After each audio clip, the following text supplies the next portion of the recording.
This is Dave Klein reading for Mark Delaney. I've never envied the development cycle that comes with working on an annual sports game series.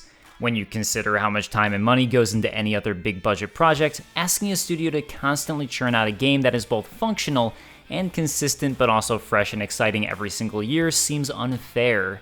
NBA 2K23 is incredibly impressive regardless, but even more so in light of this tight dev cycle.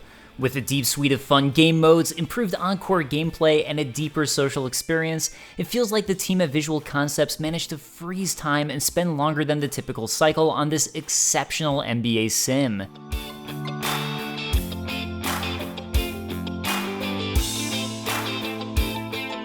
It's hard to know where to begin with NBA 2K23 because in ways both big and small, there's a lot of new stuff to see. For me though, it starts with the Jordan Challenge. For the first time since NBA 2K11, you can relive highlights from the career of the greatest player in NBA history. More than just a rehash of a mode absent for over a decade, this renewed Jordan Challenge is like a modern remake of that original concept. Beginning in his college career at North Carolina, you'll play through 15 of Jordan's biggest games and work to recreate stat lines and other outcomes like a time traveler seeking to relive Jordan's forever on replay highlights. Conceptually, this is as it was before, albeit now with 5 more games than the original iteration, but the finer details are where the Jordan Challenge really shines in 2K23. Era-appropriate filters, retro on-screen graphics, and even long-gone arenas and fittingly depressed spectators work together to transport players to the time and place of each game spanning the 80s and 90s. Before each game, the Visual Concepts team includes new interview segments with players, commentators, coaches, and others who witnessed the greatness of Michael Jordan firsthand. Collectively, it gives the whole mode the feeling of an interactive museum to unrivaled basketball achievements, and playing it has been the first time in my life that a sports game gave me goosebumps. Not content to only have Jordan reside on the game's figurative memory lane, MyNBA mode is also infused with many of these same features, including even throwback teams like the Seattle Supersonics. These features wouldn't make sense in a modern setting, and so the game allows you to start your league in one of 3 bygone eras across the 80s, 90s, and 2000s. This allows you to position your team to draft or trade for the contemporary or incoming stars of each era and recreate basketball history from the starting point, like creating alternate realities where LeBron James was drafted by Philly or Jordan never retired for 2 years in the middle of his prime. The league will change as you go too, with rulebooks getting updated, dominant playstyles changing over the years, and teams relocating, or not, if you decide your NBA alt universe keeps the Sonics where they belong, for example. These 2 modes represent ways this year's game feels like it goes above and beyond. Other sports sims just aren't offering this type of content for their players. It's a remarkable thing and feels handled with care and attention from a studio that must be full of real basketball fanatics. The love of the game is pouring out of these 2 modes and would merely by themselves qualify NBA 2K23 as a must-play for basketball fans. NBA 2K has long been a series that sweats the small stuff too. Wildly lifelike player animations, best-in-class commentary, and unmatched broadcast-style presentation all return with impressive added touches, like different commentary teams depending on which mode you're playing. NBA 2K has long put some other sports series, which I won't name, but you can probably guess, to shame with such attention to detail, and these little things have an outsized effect in the end, making the series the most enjoyable sports game every single year. Though the NBA itself generally favors the 3-ball in real life, that's not the case for all players, of course. But last year's game made sharpshooters out of anyone with an open look. It was unrealistic and altered what is arguably the most important aspect, online pickup games with friends and rivals. 2K23 focuses largely on giving power back to the strong finishers and slashers of the league, preventing back-to-back years where everyone looks like Steph Curry. Modeled after the play of Bucks forward Giannis Antetokounmpo, this year's game feels better balanced right away for different playstyles. Those who aren't natural shooters have regressed to something more realistic, while those who lean into the paint and bully defenders now feel just as dominant as a shooter from behind the arc.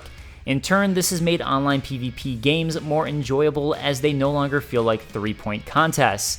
For many players, the heart of the game is always MyPlayer. Though the actual narrative of each year's game varies in quality, I found this year's story to be surprisingly enjoyable. In it, you'll land with the team of your choosing as the 18th overall pick in the NBA draft, but selected right after you is Shep Owens, your college rival and the player your team's fans actually wanted. Through months of hard work on the court and some silly PR campaigns in the city, your job is to win over hearts and minds. Sports game story modes, like sports movies, can get corny in a hurry, but this year's story manages to defy odds and land on the right side of the tracks with its constant attempts at humor. I usually wasn't cringing, and was sometimes even laughing, which adds up to a story better than most and others in this space. Perhaps the best part of MyCareer is how well it integrates right into the city. As the MMO-like live service hub of the game, the city is where players spend the most hours after they finish the story.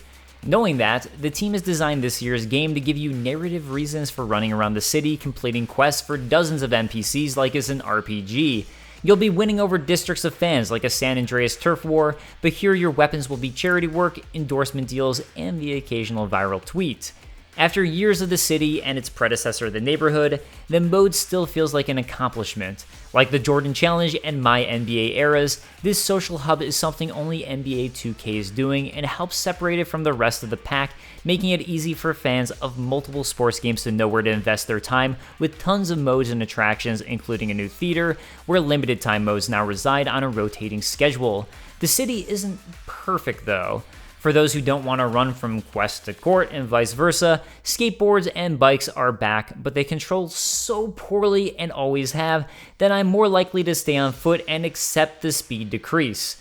Thankfully, now fast travel points have been added in the form of subway stations, and this year's city is actually about 30% smaller due to fan demand for a more dense cityscape.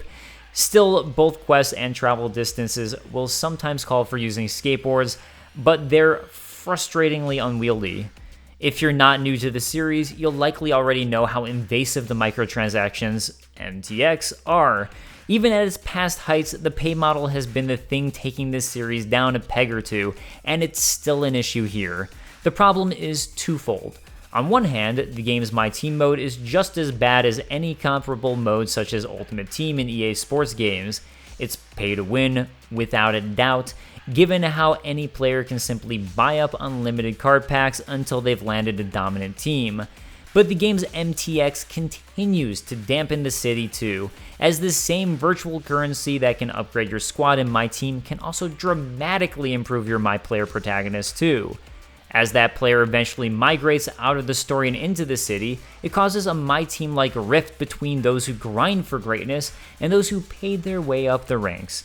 It's clear some percentage of the players may prefer the game lets them upgrade right away, but then to have to face them in the city's courts and other PvP modes feels like getting stuck in a first-person shooter lobby with wall hackers and aimbotters, making it so the same currency buys tattoos, repaints skateboards, and upgrades your player feels like a long broken feature that the game just keeps returning to each September. The city is also smothered by product placement in a way that is so over the top it would be hilarious if it wasn't giving me such a dark preview of the so-called metaverse. Virtually everything is a commercial, from Gatorade and Nike to mobile and Nokia. It feels like I can't even high-five a teammate without it being brought to me by Mountain Dew.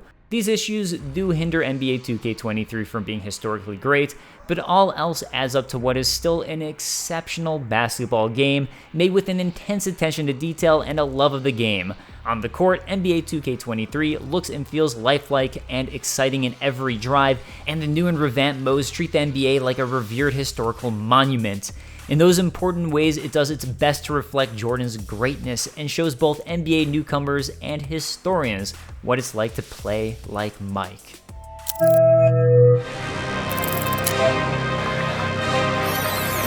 Supposedly Jordan wasn't a three-point shooter. How about 6 in the first half?